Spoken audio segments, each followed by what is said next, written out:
Louvado seja o nome do Senhor. Mais uma vez a paz do Senhor. Estamos iniciando um novo tema, uma nova série de estudo. Possivelmente vai demorar um pouco. Então, sem pressa, estaremos iniciando hoje o estudo do Evangelho segundo escreveu João Marcos. Então, nós vamos iniciar fazendo uma introdução. Eu gostaria de falar de várias coisas, mas eu sei que o tempo não é abundante. Então, a gente é limitado pela quantidade de horas para a gente poder falar aqui, 1 hora no máximo. Então, eu quero começar por uma forma de caracterizar os evangelhos. Uma pequena introdução mostrando essa inter-relação dos evangelhos, né? E que essas características de cada evangelho, não é sem sentido, ela tem um objetivo. Se formos estudar cada livro, vamos entender melhor. Porém, nosso foco é o evangelho de Marcos. Mas vamos lá. Os 4 evangelhos, Deus fala aos homens por intermédio de seu Filho Jesus. Hebreus, capítulo 1, versículo 1, diz assim: havendo Deus antigamente falado por meio dos profetas, ou de muitas maneiras, aos pais pelos profetas, a nós falou-nos nesses últimos dias pelo Filho. Então, os evangelhos nada mais é do que uma forma de colocar no papel a vida de Jesus. O que é o evangelho? O evangelho, ele conta a vida de Jesus, as obras de Jesus, quem foi Jesus, os ensinamentos de Jesus. Irmãos, não existe um homem em toda a face da terra que seja tão lido, tão estudado, seja por críticos ou por aqueles que o amam, do que Jesus. Não existe um filósofo que seja mais lido do que o próprio Senhor Jesus, do que os ensinos do próprio Jesus. Então, Jesus é alguém que influenciou o mundo de tal maneira, e ele é o único que divide a história, sendo contada antes e depois do nascimento dele. Então, não tem ninguém igual. A era foi escrita antes de Cristo e depois o AD, que é Anno Dominis, que é o ano que Jesus nasceu, o ano dessa divindade, do Deus encarnado, do Deus, o nosso Senhor e Salvador, Jesus Cristo. Que trata esses evangelhos, né? Trata da proclamação do rei que havia de vir, de um reino, mas também da rejeição desse rei e desse reino. Esse rei veio para o que eram seus, mas os seus o rejeitaram, não o receberam. Mas todos aqueles que o receberam, deu-se-lhe o poder de serem feitos filhos de Deus. Todos aqueles que ouviram esta mensagem, guardaram esta mensagem e andam conforme a vontade de Deus. Então, sem dúvida, os relatos estão interligados, estão interrelacionados. Vamos lá, Mateus. Para quem foi escrito o livro de Mateus? Para os judeus. Qual é a tônica do livro de Mateus? Apresentar Jesus como rei. Como rei. Então, Mateus, o Senhor Jesus é apresentado como rei. Zacarias 9:9 tem uma promessa que diz assim: eis aí te vem o teu rei, justo e salvador, humilde, montado em jumento, no jumentinho, cria da jumenta. Depois nós vamos ver Jesus fazendo isso, cumprindo esta mensagem. Louvado seja o nome do Senhor. Jeremias 23, 5, vai falar: eis que vem dias, diz o Senhor, em que levantarei a Davi um renovo, justo e rei que reinará e agirá sabiamente e executará o juízo e a justiça na terra. Bom, um rei tem que ter, eu vou usar uma palavra pejorativa, o rei tem que ter pedigree. O rei, agora falando numa linguagem melhor, tem que ser de uma família nobre, tem que ter descendência. O rei tem que ser legítimo. Por isso, no livro de Mateus, no Evangelho segundo escreveu Mateus, é apresentada a genealogia de Jesus. Ela inicia com Abraão. Por quê? Abraão recebe a promessa de ser feito dele uma grande nação. Abraão recebe a promessa que dele todas as nações, todos os povos seriam benditos por causa do seu descendente. E esse descendente é Jesus. Louvado seja o nome do Senhor. Então, o Evangelho se preocupa em apresentar essa genealogia. Ele começa em Abraão, passa por Davi, até chegar a José. Porque os judeus precisavam de uma comprovação da genealogia, dessa linha genealógica. Como foi feito por judeu, eles vão gastar tempo escrevendo aí essa genealogia, para que provasse que Jesus era o Messias esperado. Bom, então eu escrevi assim: começa com a preparação, ou melhor, começa com a separação e promessa feita a Abraão de fazer dele uma nação. Passa por Davi, ao qual Deus disse que um dos seus descendentes assentaria no trono eternamente. Então, que haveria troca de reis e que nunca ia faltar rei. Então, essa promessa se cumpre com Jesus. Não tem mais essa linhagem real, se perdeu.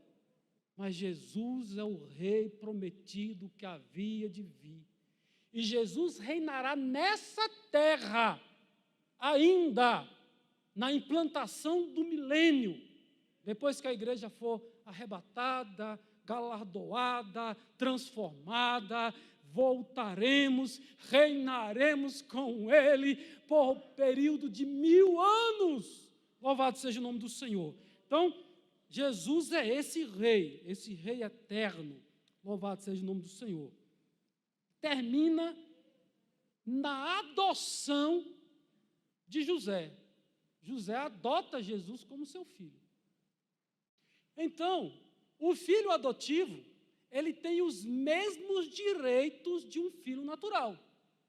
Se não houver um testamento, se tiver filhos adotados, eles têm o mesmo direito de um filho natural. É dado a ele todos os direitos. O sobrenome do pai, entendeu? Se tiver riqueza e o pai falecer, a divisão dos bens em partes iguais, essa coisa toda da herança, ok? Bom, agora nós temos o livro de Lucas. Estou pulando de Marcos. O livro de Lucas apresenta Jesus, foi escrito para quem? Em primeiro lugar, foi escrito, pode ser gentil, mas o Marcos foi escrito para os romanos e Lucas foi escrito para os gregos. Claro que é gentil, grego é gentil, né? Mas, vamos lá. Lucas, o Senhor é apresentado como o Filho do Homem.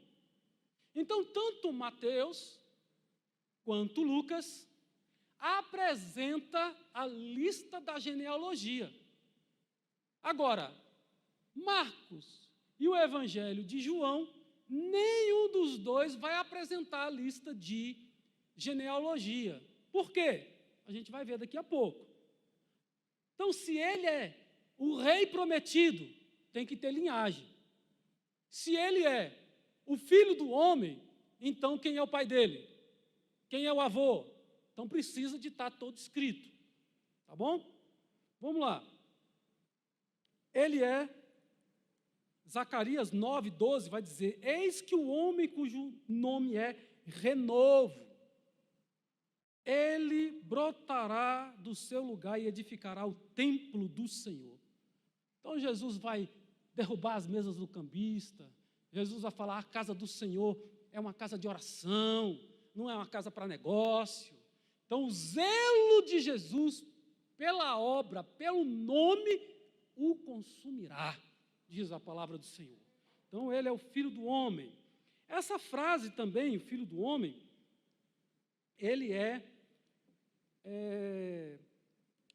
título messiânico, usado por alguns profetas, principalmente Daniel, utiliza essa figura, Filho do Homem, para apresentar Jesus, o Senhor, o Salvador. Amém? O que mais que a gente pode falar de Lucas? A genealogia parte de José e agora vai até Adão, e Adão que foi feito por Deus, termina em Deus. Apresenta, como ele é filho do homem, apresenta ele, não é mais para judeu, então não apresenta o importante para o judeu, que é o início da nação, que é Abraão. Então Lucas não para em Abraão. Lucas continua a genealogia e vai parar no Criador, no Deus que fez o homem. Louvado seja o nome do Senhor, através, ali em que ele molda o barro, faz do barro o homem Adão. Amém? Quando eu estava pregando sobre quem é Jesus, eu expliquei a diferença dessas duas genealogias. São duas genealogias iguais, de Abraão até Davi, e que se diferem nos seus filhos. A de Gênesis, a de Mateus, que é o primeiro evangelho aqui na ordem, ela vai para Salomão e vai mostrando os descendentes do rei. Na de Lucas é diferente. Apresenta o filho Natã e vai mostrar a linhagem de Natã, que vai chegar em Maria. Pastor, mas não está o nome de Maria. Não importa. Se você estudar, vai verificar que as duas genealogias se diferem a partir de Davi, depois de Davi, e ela, de Mateus, apresenta a de José mesmo, e a de Maria apresenta, e a de Lucas apresenta a de Maria. Por quê, pastor? Porque Jesus é chamado de filho de Davi, não só porque José o adotou, mas porque também Maria é descendente de Davi. Amém? Para não ter discussões. Então, tanto José quanto Maria são descendentes de Davi. Então, o Lucas apresenta o homem ideal, Jesus como homem, como filho do homem. Agora nós temos o Evangelho de João. O Evangelho de João é totalmente diferente dos outros três. O Evangelho de João é apresentado, ele foi escrito para a igreja, que também pode dizer que foi para os gentios, mas foi para mim e para você, para aqueles que estão entrando na fé. Todo mundo que aceita a fé, que Jesus é o Filho de Deus, que Jesus é o Salvador, precisa conhecer o Evangelho de João. Quando você lê, qual é o livro mais gostoso de ler? Para mim é João. Quando eu começo a ler João, parece que a gente entende tudo. Ele apresenta Jesus de uma maneira totalmente diferente, né? Embora tem muitas coisas ainda que ainda tem algumas coisas que são repetidas nesses evangelhos. Então ele vai apresentar Jesus como o Verbo de Deus. Ele inicia o seu livro como o Gênesis é iniciado. No princípio Deus criou os céus e a terra. Acabou. Então João fala, no princípio era o Verbo, e o Verbo era Deus. Amém? E depois vai dizer que esse Verbo encarnou, e ele é Jesus. Louvado seja o nome do nosso Deus. Agora vamos a Marcos, que é a proposta de estudo de hoje. O Evangelho de Marcos, ele foi escrito para quem? Para os romanos. Por quê? Para os romanos. Porque ele foi escrito em Roma. E ele mostra uma face diferente para Jesus. Ele apresenta Jesus como sendo servo. Como sendo servo sofredor, corroborando com Isaías 53, que apresenta Jesus como servo sofredor, testado no trabalho, né? Para quem a gente olhava para ele não tinha beleza alguma. Então, o Evangelho de João não tem genealogia. Por quê? Porque apresenta Jesus como filho de Deus, apresenta Jesus como sendo divino, como sendo o Verbo. E por que o livro de Marcos não tem genealogia? Porque servo lá tem linhagem. Alguém se preocupa com quem é o pai do servo? A pessoa vai lá no mercado de escravo, comprava, e ninguém perguntava qual é o nome do pai. Não. Apenas pegavam o escravo já pronto para o trabalho.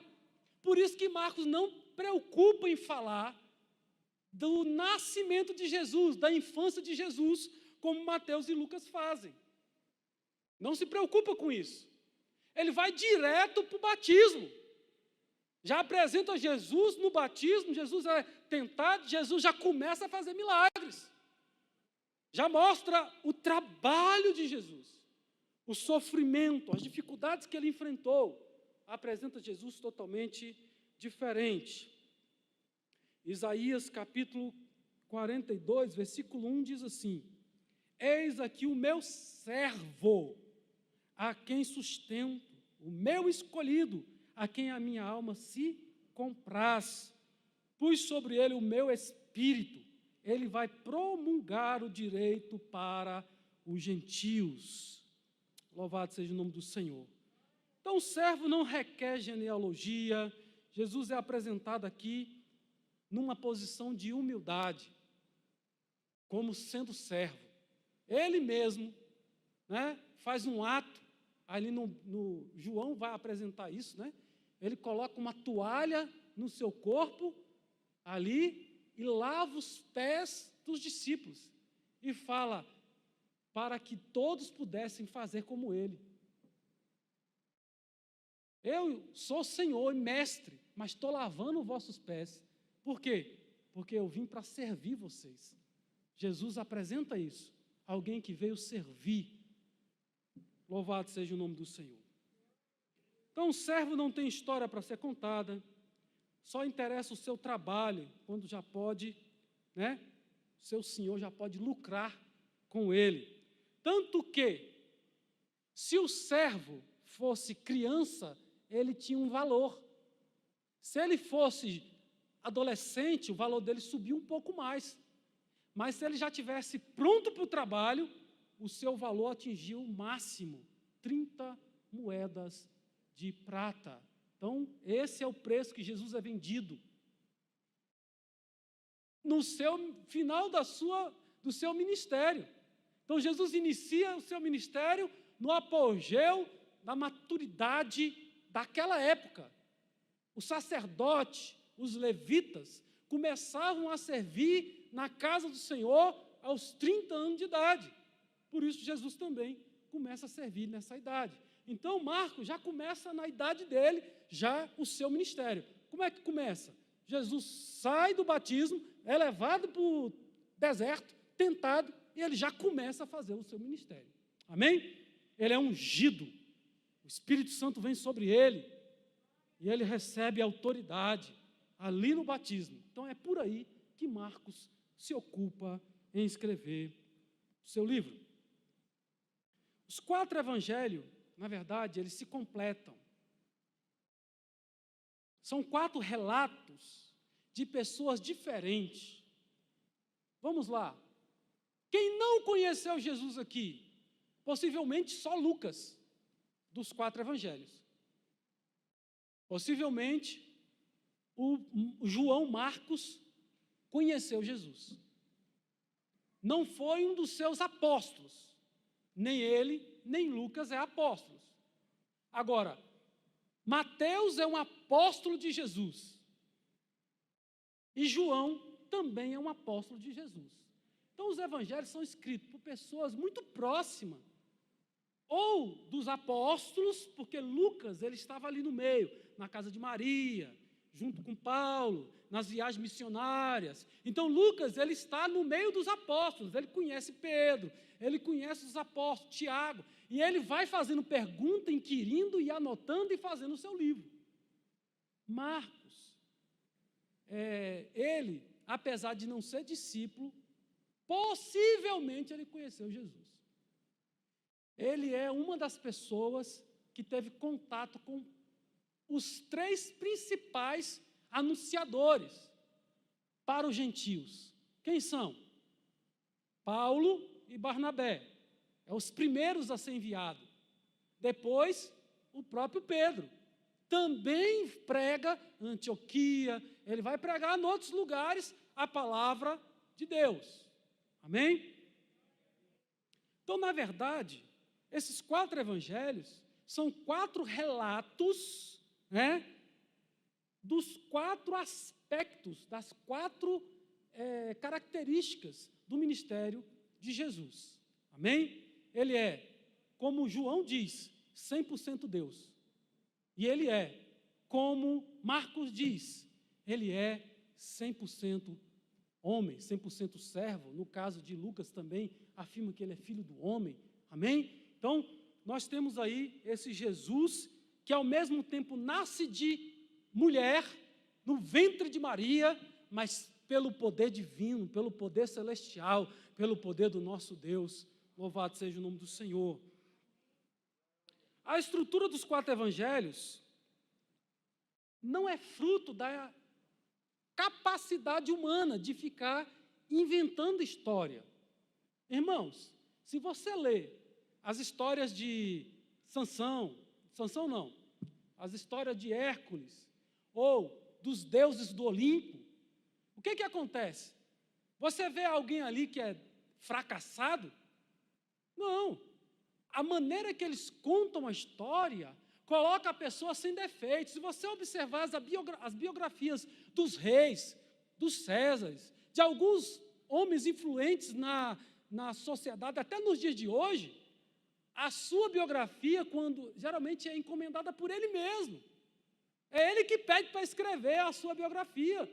E quando ele pede, ele tira tudo aquilo que é problema, defeito, aquilo que é vergonhoso, coloca só o destaque, as vitórias. Mas nós temos 4 relatos que diz que esse Jesus morreu. Diz que esse Jesus foi humilhado, foi desprezado. Conta um lado de Jesus que parece que Jesus foi fracassado. Tanto que tem muita gente que diz, eu acreditar num Jesus desse fracassado, como é que ele é filho de Deus e ele morre? É porque muitos não têm a fé, e a fé é uma das coisas que nós vamos observar, que é fundamental para crer no Evangelho e alcançar as bênçãos de Deus.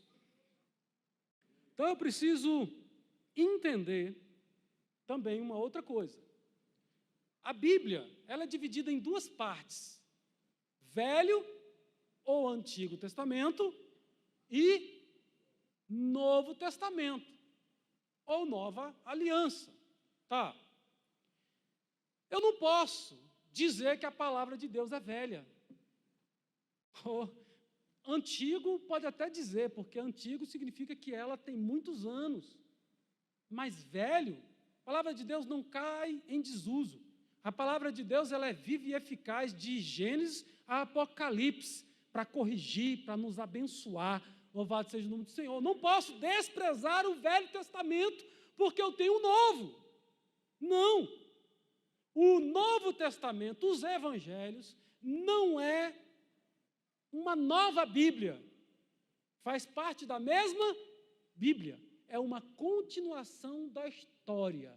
Todo o Velho Testamento está preparando o mundo, preparando todas as coisas para a vinda do Filho eterno, do Deus conosco, do Emanuel.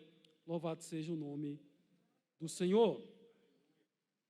Então, são 4 aspectos diferentes. Eu estava assistindo um programa, até Evidências, aquele Rodrigo Silva que faz, e ele estava dizendo o seguinte, ele faz uma citação de uma doutora que é juíza ou desembargadora, mas ela mexe com essa questão do processo.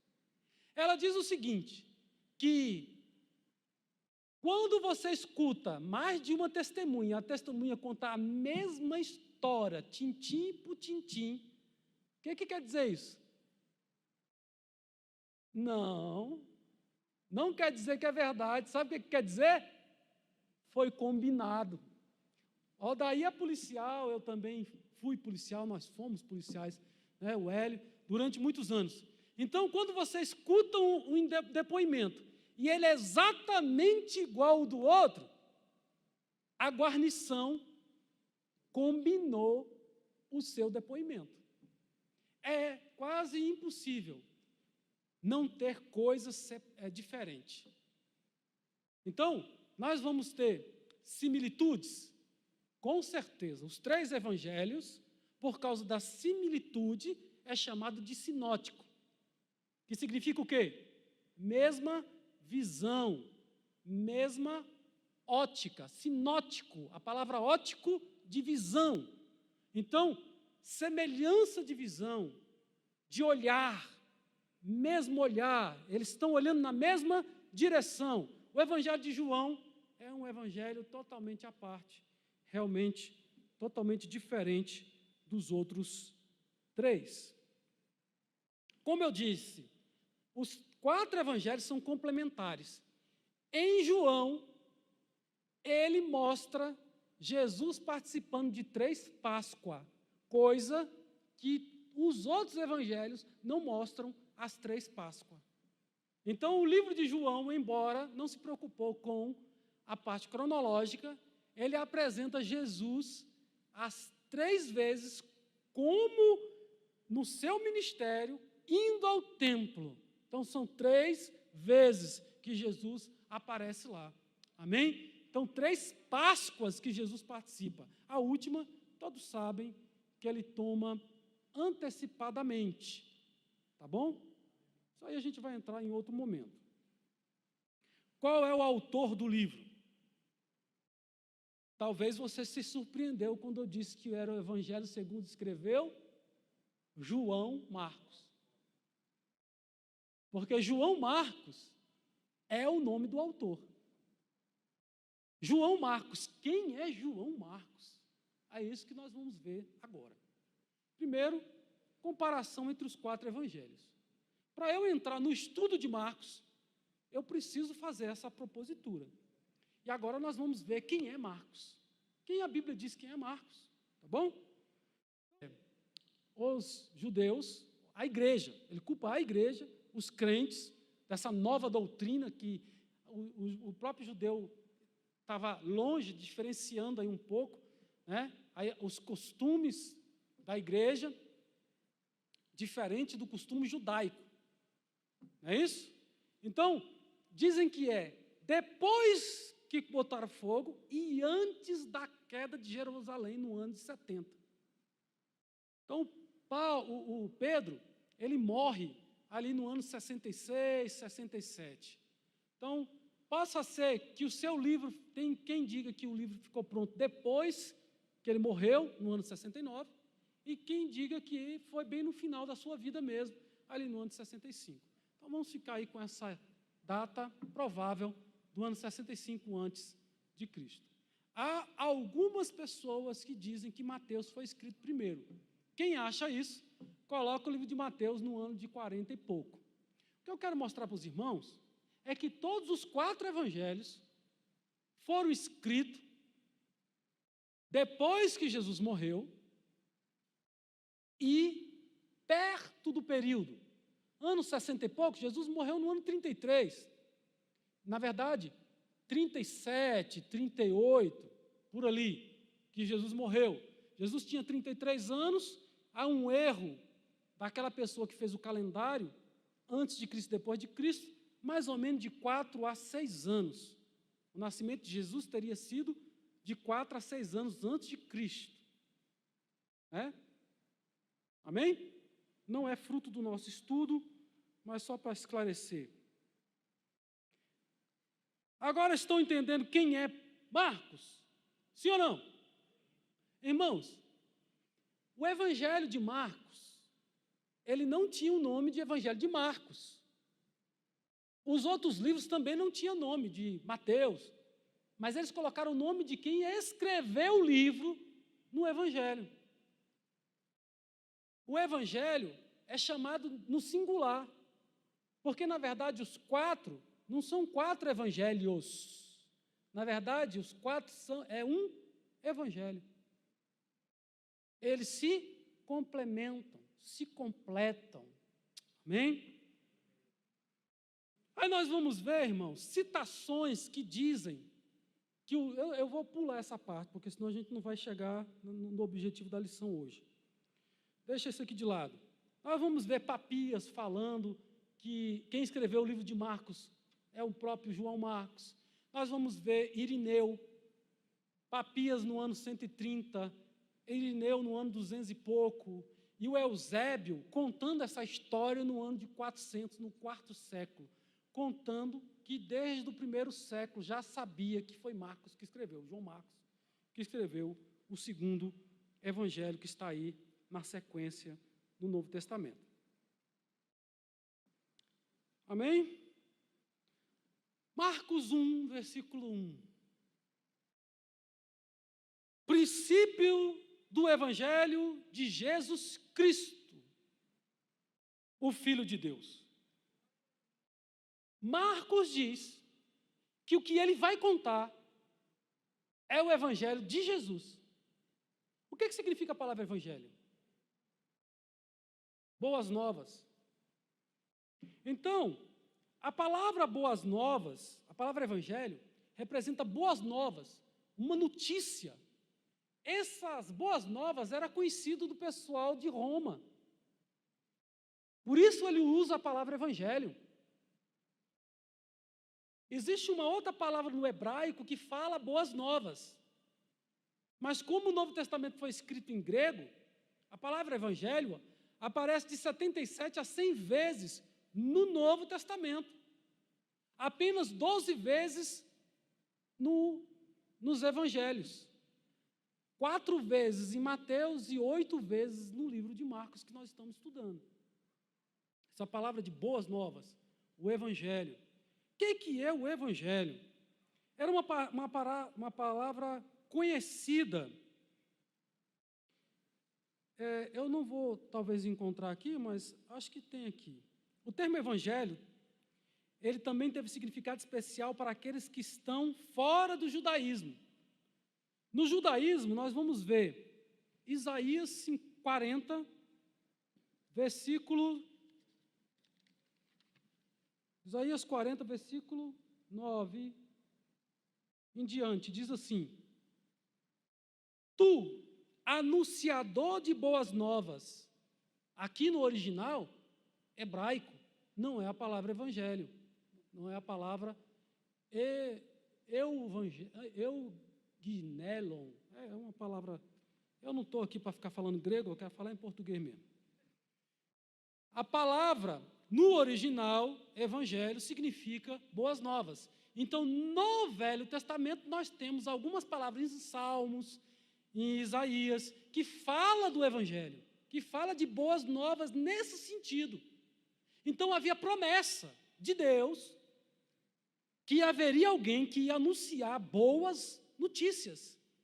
Então ele fala aí, versículo 9: o anunciador de boas novas a Sião, sobe a um monte alto, tu anunciador de boas novas a Jerusalém, levanta a voz fortemente, levanta, não temas, e diz à cidade de Judá: eis aqui está o vosso Deus, o Emanuel, o Deus conosco, o Senhor Jesus, é esse que cumpre esta palavra, louvado seja o nome do Senhor.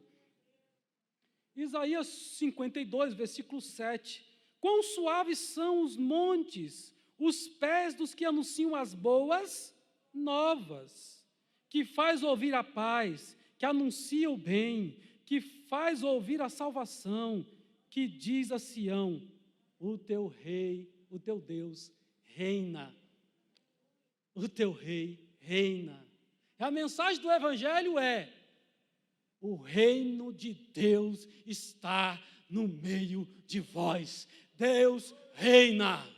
Todos que aceitam Jesus como Senhor e Salvador, todos que aceitam a palavra do Evangelho, todos que creem em Jesus como seu Filho Salvador, Deus reina no seu coração, no meu coração, na minha alma. Louvado seja o nome do Senhor. Eu agora vou pular para aquilo que eu escrevi, né? Então vamos lá. Eu escrevi, mas não lancei esse daqui. Durante a semana eu coloco. A pregação do Evangelho está relacionada, em essência, com tudo o que Jesus viveu, tudo o que Jesus fez, tudo o que Jesus ensinou. Engloba a sua vida, sua obra e sua mensagem. Pensando nisso, o apóstolo Paulo anunciou esta mensagem, ressaltou a mensagem do Evangelho, e ressaltou, por meio desta, nós somos salvos. É crendo, é lendo, é confiando neste livro chamado Bíblia, chamado Evangelho de Marcos, que desde o ano de 130 tem escritos desde o quarto século, mencionando o ano 130, o ano 200 e pouco, Eusébio, no quarto século, falando: o Evangelho de Marcos é verdadeiro, o Evangelho de Marcos foi escrito, né, por João Marcos, que era um discípulo de Pedro, andava com Pedro. Quem falou o Evangelho de Marcos foi Pedro. Ele chega a justificar. O Marcos não tem problema contra a cronologia. Ele não escreve preocupado com a cronologia. Mas o problema aí não é de Marcos. O problema é que Pedro contou para ele quando ele lembrava. Ia lembrando e ia contando, ia lembrando e ia contando. E na hora que Pedro estava pregando, e ele foi anotando as pregações e fazendo parte do livro de Marcos. Não é qualquer livro, irmãos. É um livro que é confirmado pela história. É citado por muitas pessoas. O próprio Paulo vai citar este livro. Para mim, para o Edson, não vi no comentário, eu acho que ele está dizendo sobre o Evangelho de Marcos aqui. Ou os evangelhos que já estavam escritos na época de Paulo. Porque Paulo e Pedro morreram mais ou menos ali na mesma época. Mas Paulo está falando aqui, 1 Coríntios, capítulo 15, do versículo 1 ao versículo 5. Irmãos, quero lembrar-vos do evangelho que preguei a vós, o qual vocês receberam e no qual estão firmes. Por meio deste evangelho, vocês são salvos, desde que se apeguem firmemente à palavra pregada, a palavra que eu vos falei. Caso contrário, se você não acreditar no evangelho, se você não guardar os mandamentos do Senhor, se você desprezar Caso contrário, vocês têm crido em vão. Não tem esse negócio. Jesus é um bom homem. Jesus foi um bom cidadão. Ou você crê que Ele é o Salvador, que Ele é o Filho de Deus, que Ele é o prometido das nações, que Ele é aquele que veio restaurar todas as coisas, que Ele é aquele que veio perdoar pecados, que Ele é aquele que morreu no meu e no seu lugar, como cordeiro mudo. Ou você crê, ou você não crê. Não adianta dizer que Ele é bonitinho, que Ele é uma pessoa legal, que Ele foi um homem pacífico, um homem iluminado, como o Espiritismo diz. Não vale de nada. Creu em vão. Eu preciso ficar firme, eu preciso perseverar, eu preciso continuar. Paulo está dizendo isso. Pois o que primeiramente lhe transmiti foi o que recebi. Paulo, você recebeu o quê? Que Cristo morreu pelos nossos pecados, segundo as Escrituras, foi sepultado e ressuscitou ao terceiro dia, segundo as Escrituras. E apareceu a Pedro e aos 12 discípulos, segundo as Escrituras. Como é que é? Que Escritura? Aonde está escrito que Jesus morreu e ressuscitou ao terceiro dia? Meu irmão, está escrito no livro de Marcos, nos Evangelhos. Onde está escrito que Jesus apareceu a Pedro e depois aos 12? Nos Evangelhos. Então, Paulo parecia ter tido contato, nem que seja pela tradição oral dos evangelhos, da pregação que foi falado, mas ele chama de Escrituras. Eu estou dizendo, pastor Edson, que aqui, nesse texto, ele está se referindo aos evangelhos, a um dos evangelhos.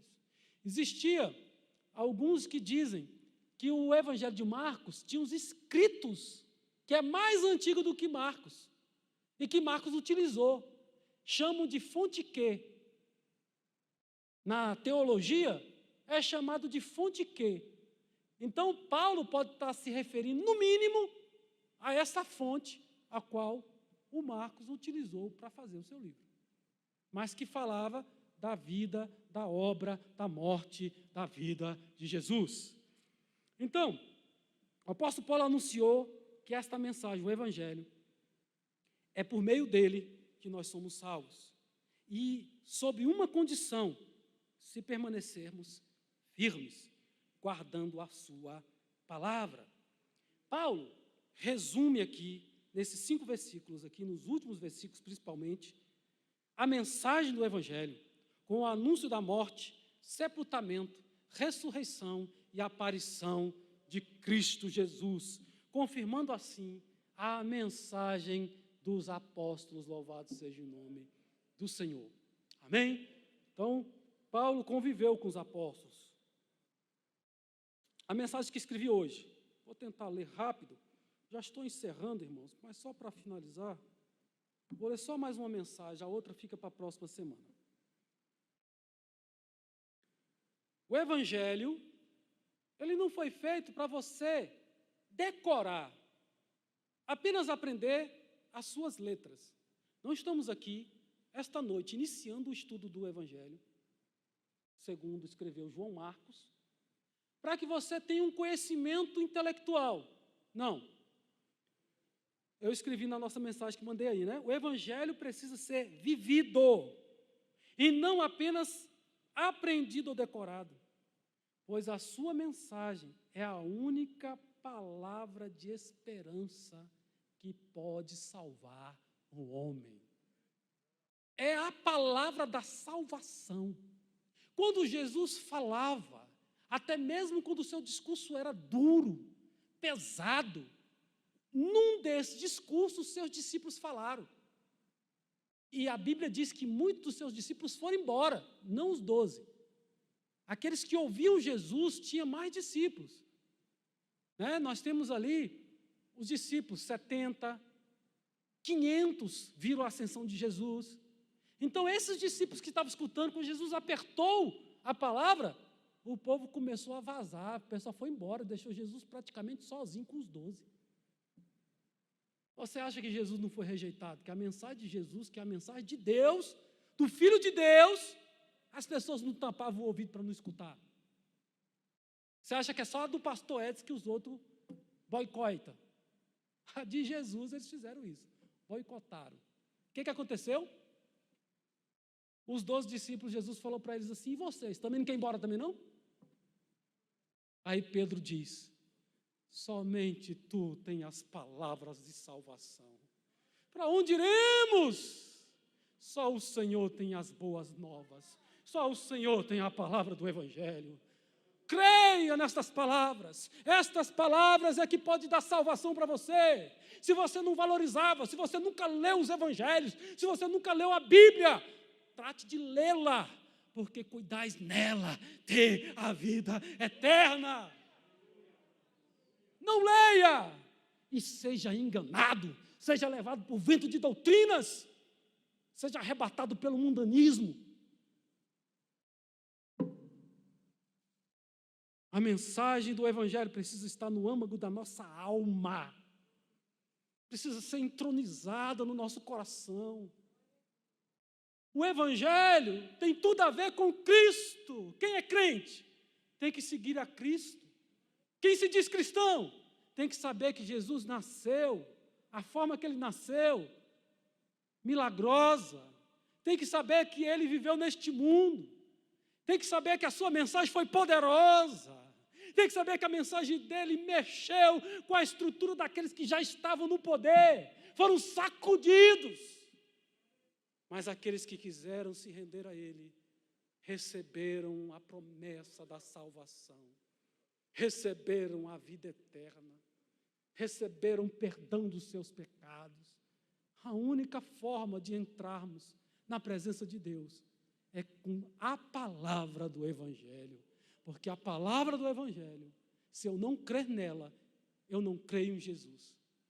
Se eu creio em Jesus, eu tenho que crer no Evangelho. Amém? Viva o Evangelho. O que significa viver o Evangelho? Isso significa que precisamos dizer não aos padrões do mundo. Não é o mundo que vai ditar como é que eu vou viver a minha vida de solteiro. Não é o mundo que vai ditar a minha vida de namorado. Não é o mundo que vai ditar a minha vida de homem casado, que pode trair, que pode abandonar a esposa, abandonar o casamento, abandonar os filhos. Não, a palavra de Deus tem que reger a minha vida. Eu tenho que andar pela palavra de Deus, a palavra de Deus tem que envolver, eu tenho que viver o Evangelho. E Jesus foi contra o divórcio. Então, estou tudo dentro da palavra. A sua vida, quem é que rege a tua vida? É a professora da escola? São os seus amigos que te dão conselho? E é mais forte do que a Bíblia? Você será um fracassado. Você é um crente morno. Deus vai vomitar você. Vai ficar fora do céu. Agora, se você deixar essa palavra mexer com você, transformar você, você será transformado num corpo incorruptível. Entraremos nas mansões celestiais, estaremos com Ele para sempre. Louvado seja o nome do Senhor. É este poder do Evangelho. Paulo, ele chega a dizer: o Evangelho para mim não é vergonha, eu não me envergonho do Evangelho, mas o Evangelho é poder de Deus. É o poder de Deus na minha vida. Se alguém quiser acompanhar-me, negue a si mesmo, tome a sua cruz e siga-me. Porque quem quiser salvar a sua vida, ficar de boa com os amiguinhos, vai para o inferno, vai perder a sua vida eterna, vai sofrer o dano da segunda morte. Agora, quem quiser perder a sua vida, Ei, jovem, você está perdendo a vida. Você não está tendo experiência sexual antes do casamento. Você está perdendo. Quem não perder a vida aqui, essas experiências que o mundo quer impor, esse não vai alcançar a vida eterna. Mas se você perder coisas que o mundo valoriza, mas que a Bíblia chama de pecado, você entrará nas mansões celestiais. Esta palavra do Evangelho vai mexer com você, vai transformar você. Vinde como estais, vinde como você está, venha mesmo, cheio de defeitos, cheio de pecados. Mas a palavra do Evangelho é uma palavra que transforma. A palavra do Evangelho é uma palavra que muda a vida. A palavra do Evangelho coloca o homem no rumo. O homem estava perdido. O homem estava na escuridão. Mas agora brilhou a luz. O sol da justiça brilhou.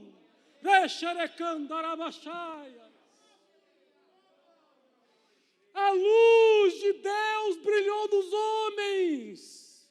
Jesus, o Deus encarnado, esteve no mundo e as suas palavras são palavras de vida eterna. Ou você escuta Ele, ou você vai para o mundo. A sua fé é em vão. Se é a filosofia que padroniza a tua vida, se são as opiniões dos outros que valem mais do que a palavra de Deus, pouco importa, está perdendo tempo dentro da igreja. Aqui é lugar de vir do jeito que está. Aqui é lugar até de discordar da Bíblia até um certo ponto. Porque não leu. Mas no momento que você lê e você se render a ela, não há mais o que fazer. Não há mais o que fazer. Para encerrar, a última mensagem. A pregação do Evangelho é um privilégio e corrobora com o plano de Deus. O anúncio do Evangelho urge, tem urgência, precisa ser pregado a tempo e fora de tempo, por mim, por criança, por adolescente, por você, por qualquer um de nós. Urge. Não podemos calar. Se nós nos calarmos, as pedras vão clamar. Pois a sua mensagem é universal, é para todas as nações e é apocalíptica. Quando o Evangelho for pregado a toda criatura, diz Mateus aqui, 24:14, vai vir o fim. Acabou. Game over. Acabou o jogo dos homens. E o jogo dos homens são 6 reinos. Já falamos disso em Daniel. O reino do homem está acabando.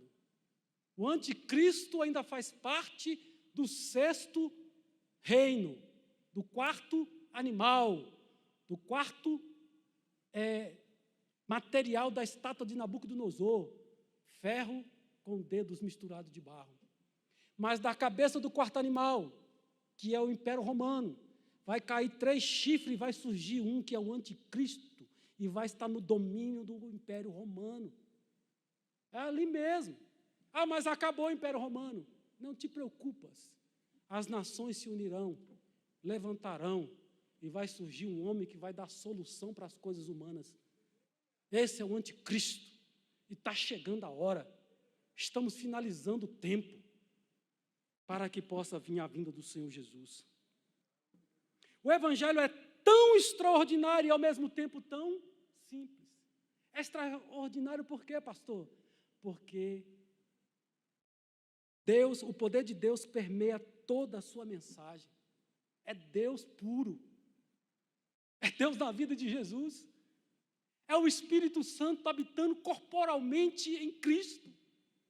É o texto que diz que a divindade repousou sobre Jesus corporalmente. É o que nós temos hoje, a presença do Espírito Santo na minha e na sua vida. Quando nós começamos a produzir os frutos do Espírito, quando nós começamos a dar lugar e buscar os dons espirituais, quando nós começamos a querer ser homem espiritual ao invés de ser homem carnal. Já falamos disso. E simples por quê? Para receber os benefícios do Evangelho, da salvação, o homem só precisa crer. O homem só precisa dizer: eu aceito. Eu até não compreendo muita coisa, mas eu quero esse Deus. Fala, Deus, ao meu coração. E essa pessoa se rende a Deus, se rende a Jesus, se rende às palavras do Evangelho. O apóstolo Paulo falou, né? Não me envergonhe do Evangelho, porque ele é poder de Deus para a salvação de todo aquele que crê. Quem crê, será salvo. Quem não crê, já está condenado. Marcos 16, versículo 15 e 16. Preguem o Evangelho a toda criatura. Quem crê, será salvo. Quem não crê, está condenado. Vamos nos colocar em pé.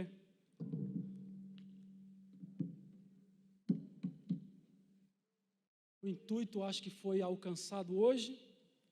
E nas próximas a gente vai trabalhar mais o texto de Marcos, que é o objetivo do estudo. Amém? Que Deus possa ter falado ao teu coração, que a sua vida seja mudada. Talvez você nunca olhou para o Evangelho com esse poder, com essa vontade. A gente fala para os jovens, lê Provérbios, é muito bom. Mas eu vou te dizer para você, jovem, leia os Evangelhos, creia no Evangelho. Quer um Evangelho mais fácil para a igreja ler? Leia João. Leia João. Mas, como eu disse, é complementar. Eu tenho uma leitura cronológica dos 4 evangelhos para ler em 30 dias, que eu mesmo fiz utilizando a Bíblia cronológica para poder fazer. Sei que precisa de correção, mas eu vou disponibilizar para você que quer ler os 4 evangelhos em 30 dias, lendo 3 ou 4 capítulos por dia. Você vai ler os 4 evangelhos em 30 dias. Para você ter uma noção de quem é Jesus, de quem é o Senhor, do que Ele fez. O mundo em trevas, eis que veio o Salvador, e Ele habitou no meio de nós. Deus falou ao seu povo por meio de Jesus, e continua falando até hoje, por meio dos evangelhos, para mim e para você. Amém?